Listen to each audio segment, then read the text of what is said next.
성경에는요, 하나님의 심판을 받은 많은 이방 민족들이 있습니다. 하지만 이 멸망까지 가는 그 나라의 상태를 아주 자세하게 기록해 놓은 나라는 하나님의 백성이라고 일컬었던 북이스라엘과 남유다, 그 포로 시대 직전의 모습이죠. 그들은요, 이방 민족과는 다르게 하나님을 모르거나 율법이 없던 나라가 아니었습니다. 말씀도 있었고 하나님께 드려지는 제사도 있었고 하나님께 정해주신 그들의 어쩌면 목숨을 다해 지켰던 절기도 있었습니다. 그럼에도 불구하고 그들은 하나님의 심판을 받아 멸망을 했습니다.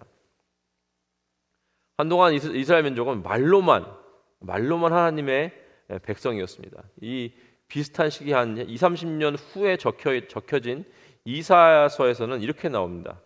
주께서 이르시되 이 백성이 입으로 나를 가까이하며 입술로는 나를 공경하나 그들의 마음은 내게서 멀리 떠났나니 그들이 나를 경외함은 사람의 계명으로 가르침을 받았을 뿐이라.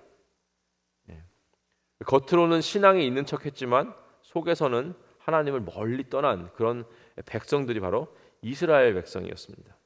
마음은 탐욕과 죄악으로 가득했고 또 쾌락을 쫓는데 온 힘을 다했습니다.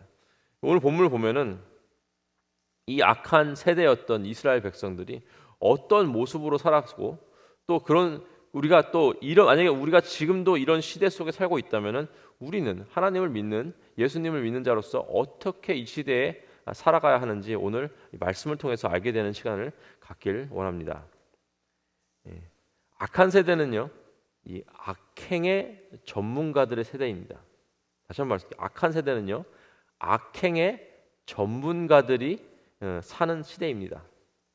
이게 무슨 말이냐면요, 1절 보시면 이렇게 나와 있어요. 그들이 침상에서 죄를 꾀하며 악을 꾸미고 날이 밝으면 그 손에 힘이 있으므로 그것을 행하는 자라고 나와 있죠. 여러분 또 고민거리가 있거나 아니면 지금 매우 중요한 일이 진행 중일 때면은 이 밤 잠자리 들 때 그 생각을 막 하게 되겠죠. 제가 이제 대학교 때 컴퓨터 공학과를 나왔는데 그리고 고등학교 때부터 중학교 때부터 저는 컴퓨터 프로그래밍을 했어요. 그러면은 요즘에 이제 그걸 코딩이라고 부르죠. 그거를 이제 배우면서 여러 가지 이제 프로젝트도 만들고 게임도 만들고 막 그랬어요. 옛날에는 프로그램을 하게 되면은 그것에 푹 빠져가지고 하루 종일 그 생각만 합니다. 어떻게 하면은 뭐 좀 이렇게 뭘 추가해서 뭔가를 만들까, 새로운 걸 만들 수 있을까. 막히면은요 계속 생각하면서 고민하고 밥 먹으면서 생각하고 막 샤워하면서 막 코딩이 생각이 나요. 그 진짜 샤워하다가 뭐가 딱 번뜩 떠올라가지고 이렇게 문제가 해결된 적이 있었고 아니면은 자다가 진짜 꿈에서 이런 기억이 꿈에서 이 코딩하는 생각이 나서 번뜩 일어나서 막 코딩을 했던 기억도 있습니다. 이 침상에서 생각이 반복된다는 것은 밤낮으로 쉬지 않고 생각한다는 것인데 이스라엘 백성이 뭘 했어요? 침상에서 어떻게 해요? 죄를 꾀한다.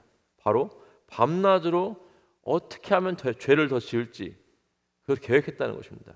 그리고 깊은 이 묵상 끝에 깨닫게 됩니다. 뭘 깨닫죠? 바로 이 죄를 더 효과적으로 더 잘 짓는 방법.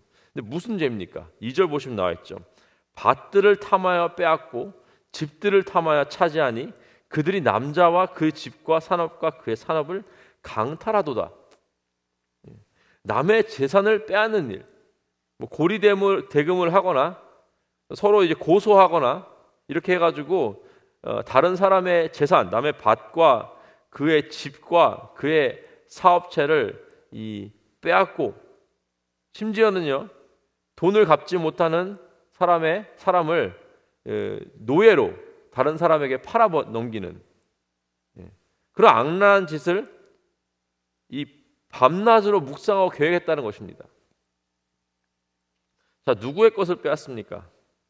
힘이 있는 사람들이 힘이 없는 사람들을, 있는 사람들이 없는 사람들을 삶의 터전을 빼앗아서 자신의 배를 불리고 있다는 것입니다. 처음에는요 분명히 조심스럽게 이거 해도 되나 안 되나 머뭇거렸겠죠. 약간의 양심의 가책도 느꼈을 수도 있습니다. 하지만 반복을 하다 보니까 이제는 그렇게 하는 것이 아무런 문제가 없어요. 아주 잘하고 아주 효과적이고 아주 법이 있었다면은 법의 테두리를 싹 벗어나서 이게 불법도 아닌데 그렇다고 해서 이렇게 도덕적이지 않은 그런 이 양선 사이에 잘 이렇게 줄타기를 하면서 이 악행을 하는 전문가가 되어 버렸다는 사실, 그런 사람들이 많았다는 거예요. 이 죄는요 항상 이 기술처럼 발전합니다. 처음에는요 서툴렀지만 반복되면 아주 능숙해집니다. 그리고 능숙해질수록 이 죄에 대한 죄의 그 consequence, 그 결과에 대한 두려움은 사라지게 됩니다. 하나님을 멀리하던 이스라엘의 모습이었습니다. 사랑하는 성도 여러분, 우리는 무슨 생각을 하고 있습니까? 낮에 혼자 있을 때 우리 머릿속에 반복되는 생각, 밥 먹을 때 드는 생각, 샤워할 때 드는 생각, 그리고 밤에 침상에 누워 반복되는 생각은 어떤 생각입니까? 저와 여러분의 머릿속의 생각은 어떻게 하면은 하나님을 더 기쁘시게 할까를 고민하시는 은혜가 있기를 주님의 이름으로 축복하고 기도합니다. 이 악행의 전문가가 아니라 거룩의 전문가 되기를 주님의 이름으로 축복하고 기도합니다. 두 번째는요, 진리의 귀를 막습니다. 진리 말씀에 귀를 막아요. 6절 보시면 이렇게 나와 있어요. 그들이 말하기를 너희는 예언하지 말라. 이것은 예언할 것이 아니거늘 욕하는 말을 그치지 아니한다 하는도다. 이들은요 하나님의 말씀이 듣기 싫었어요. 불편했습니다. 왜냐하면 하나님의 말씀은 그들의 어떤 탐욕적인 부분을 건드렸고 그들이 현재 추구하고 있는 삶의 방식을 흔드는 말씀이었어요. 진리의 말씀에 귀를 이렇게 막아버립니다. 히브리서 4장 보시면 이렇게 나와 있죠. 하나님의 말씀은 살아있고 활력이 있어 좌우에 날선 어떤 것보다 예리하여 혼과 영과 및 관절과 골수를 찔러 쪼개기도 하며 또 마음의 생각과 뜻을 판단하나니. 말씀이 선포되면요 그 죄악된 이 마음과 생각이 판단되고 드러내게 된다는 거예요.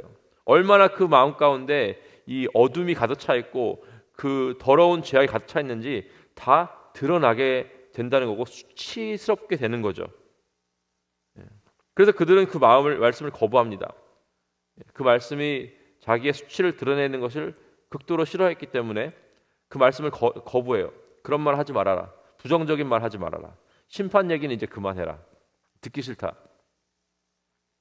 중요한 것은 말씀 자체를 부정하는 것이 아니라 듣기 싫은 말만 듣지 않은 거예요. 그러니까 축복은 듣고 싶은데 회개에 대한 말씀은 듣기 싫어요. 위로는 원하지만 책망은 원치 않습니다. 이 6절 말씀, 좀 전에 읽은 말씀 표현이 되게 흥미로운데요. 영어로 보면 이렇게 나와 있습니다. Quit your preaching. 그러니까 설교하지 마. They preach. Quit your preaching. They preach. They should not preach these things. Shame will not take over us. 이게 무슨 말이냐면 이게 그러니까 원어에 가장 비슷한 번역이긴 한데요. 이게 이거예요. 그들이 예언하기를 너희는 예언하지 말라. 이것은 예언할 것이 아니다. 예언의 말이 3번 나와요. 그러니까 preach란 말이 3번 나와요. 그러니까 거짓 선지자들이, 거짓을 예언하는 자들이, 그러니까 지금 현재 하나님의 심판이 선포되는 날에 축복만 예언하고 사탕발림만 말하는 이 예언자들이 하나님의 말씀을 예언하는 미가 같은 사람들에게 이건 예언할 게 아니다라고 예언을 하는 거예요. 그러니까 설교를 할 때 듣기 좋은 말만 하고 예수님 잘 믿으면 부자 됩니다 이런 말을 하는 사람들이 회개와 하나님께 돌아옴과 삶의 변화를 설교하는 사람들에게 저 설교는 잘못된 거다라고 설교단에서 설교를 한다는 거예요.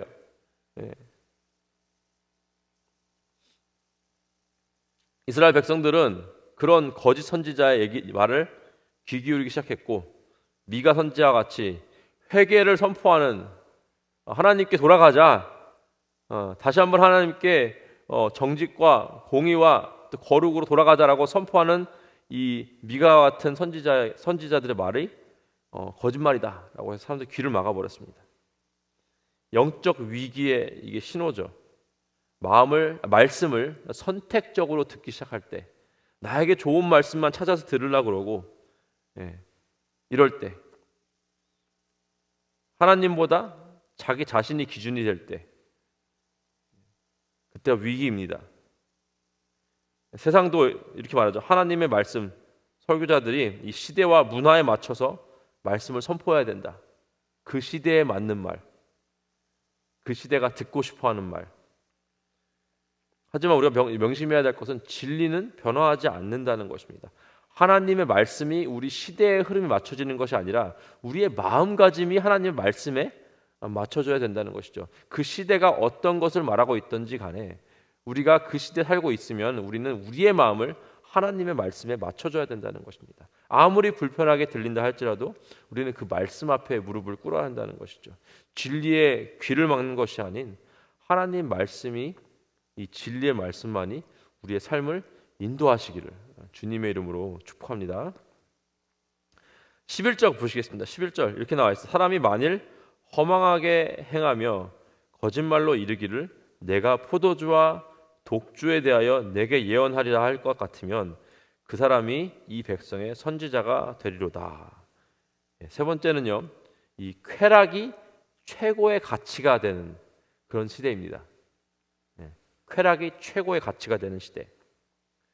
이 말씀을 또 영어로 읽어보면 이렇게 나와 있어요. If a man comes and utters empty lies, I'll preach to you about wine and beer. 여기 독주를 또 영어에서 또 beer라고 맥주라고 이렇게 번역을 했는데 He will be just the preacher for this people. 이게 무슨 말이냐면은 이 11절이 아주 풍자 같은, 그러니까 이 시대의 타락을 아주 날카롭게 풍자한 말씀이에요. 그러니까 이런 거예요. 너희는 누군가가 와서 이 설교단에 딱 서가지고 이 포도주와 맥주에 대해 설교하면은 아마 그 사람이 가장 인기 있는 설교자가 될 것이다 라는 거예요. 쾌락이 최고의 가치가 되었습니다. 사람이 가장 원하는 메시지가 이 술에 관한 내용, 쾌락에 관한 내용, 이런 쾌락을 쫓는 일에 힘을 다하고 그런 말을 듣기 좋아한다는 거예요. 자, 쾌락이 최고의 가치가 되면요, 진리는 최고의 방해물이 됩니다. 회개는요, 분위기를 깨는 말이 되고 거룩은 부담스러운 말이 됩니다. 결국 사람들은요, 자기를 즐겁게 해주는 말, 죄책감 없이 수치가 드러나지 않는 그런 삶을 살게 해주는 그런 말을 찾는 거예요. 그리고 그런 말을 해주는 사람들을 하나님의 사람이다, 아주 인기 있는 설교자가 되는 겁니다. 하지만 쾌락은요, 결코 사람을 살리지 못합니다. 순간은 즐겁게 해주지만 영혼은 죽어가게 하는 것입니다. 오늘 소셜미디어를 인스타그램이나 뭐 이런 페이스북을 보면요, 인간이 행복하기 위한 어떤 조건들이 정말 많이 나오고 있습니다. 그래서 어떤 유명한 식당에 가서 유명한 요리사가 해주는 맛있는 음식을 먹는 것이 행복의 조건이다. 이거는 꼭 해야 된다. 어떤 새로운 신상 전자제품, 새로운 물건, 아니면 뭐 럭셔리한 집에 사는 것이나, 아니면 아주 최신 자동차, 아니면 어떤 아주 좋은 곳에 아주 이쁜 저기 전경에 있는 그런 곳에 여행을 하는 것, 이것이 당신들에게 필요하다. 이게 있으면 정말 행복하다. 이렇게 얘기를 해주고 있어요. 하지만 이 모든 것들은 잠시 동안 즐거움을 줄 수 있습니다. 그것을 하지 말라 이렇게 말씀드리는 게 아닙니다. 우리는 좋은 곳을 먹을 수도 있고 좋은 데 갈 수도 있어요. 하지만 그것이 우리가 추구하는 최고의 가치가 아니라는 것입니다. 해도 되고 안 해도 되는 거예요. 그런 건. 이 세상에서 인간이 누릴 수 있는 최고의 쾌락을 누린 게 누구죠? 바로 적어도 성경에서는요, 솔로몬일 겁니다. 솔로몬이 진짜 가볼 때 다 가보고 먹을 거 다 먹어보고 할 거 다 해봤어요. 근데 솔로몬이 자신의 말년에 이렇게 전도서에 고백을 하죠. 여러분도 아시죠? 1절 시작부터 이렇게 나옵니다. 전도서에 헛되고 헛되며 헛되고 헛되니 모든 것이 헛되도다. 다 해봤더니 다 헛된 거예요. meaningless, 의미가 없다. 그리고 나서 이제 전도서의 마지막 장에 이렇게 고백을 하죠. 이 일에 결국을 다 들었으니, 그러니까 내가 너희들에게 이 즐기는 모든 것들, 쾌락이 다 헛되다라고 내가 다 얘기했으니까 잘 들었다면은 이제는 뭘 해야 되냐? 하나님을 경외하고 그의 명령들을 지킬지어다. 이것이 모든 사람의 본분이니라.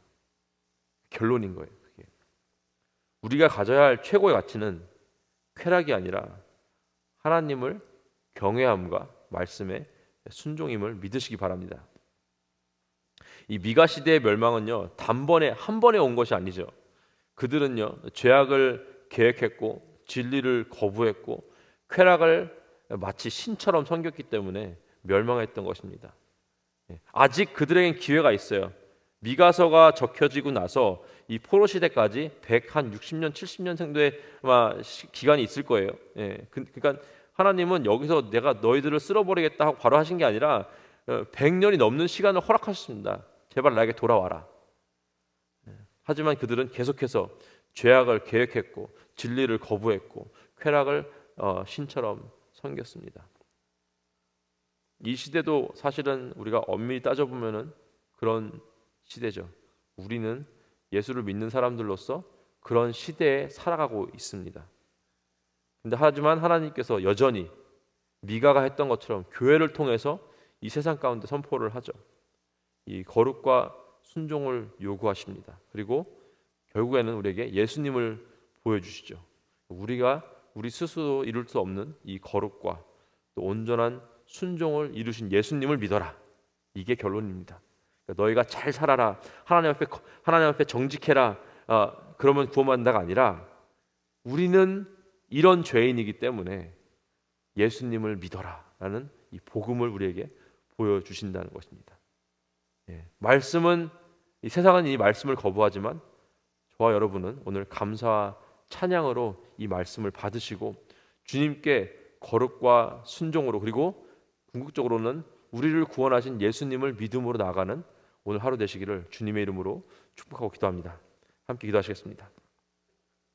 하나님 감사합니다. 이 세상은 죄악의 악행의 전문가들이 넘쳐 흐르고 있고 이 진리의 말씀을 거부하며 또 쾌락이 최고의 가치가 되는 그런 삶을 살고 있습니다. 하나님, 하지만 우리는 오히려 그 반대로 거룩함의 전문가가 되게 하여 주시옵시고 이 하나님의 말씀의 진리에 늘 귀를 기울이게 해주시고 하나님의 순종하는 것이 최고의 가치가 되게 하여 주시옵소서. 그리고 우리의 부족함을 채우실 우리를 위해 십자가에 돌아가신 예수 그리스도를 믿는 우리 모두가 될 수 있도록 하나님 인도하여 주시옵소서. 감사하며 우리 예수 그리스도의 이름으로 기도했습니다. 아멘.